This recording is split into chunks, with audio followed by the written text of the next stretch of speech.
Kayo po na nakaupo, subukan namang tumayo.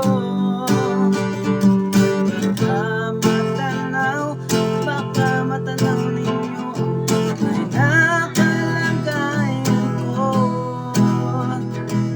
Nakaupo na po ba kayo sa loob na malaking bahay at malawak na bakuran? Mataas na pader, pinapaligiran, nakapilang mga mamahalin sasakyan. Mga patay na laging bulong ng bulong, wala namang kasal pero marami ang nakabarong. Lumakas man ang ulan ay walang bukas sa mundo. Mga plato kutsara na hindi kilala ang totoo. Kanin na si puting nagalis na nasa kahon at kahit hindi pasko sa lamesa ay mayang masarap sigurong manirahan sa bahay na ganyan. Sabi pa nila ay di sumuri matatagpuan ng tao na nagmamay-ari ng isang upuan. Pag may pagkakataon pinag-aagawan, kaya naman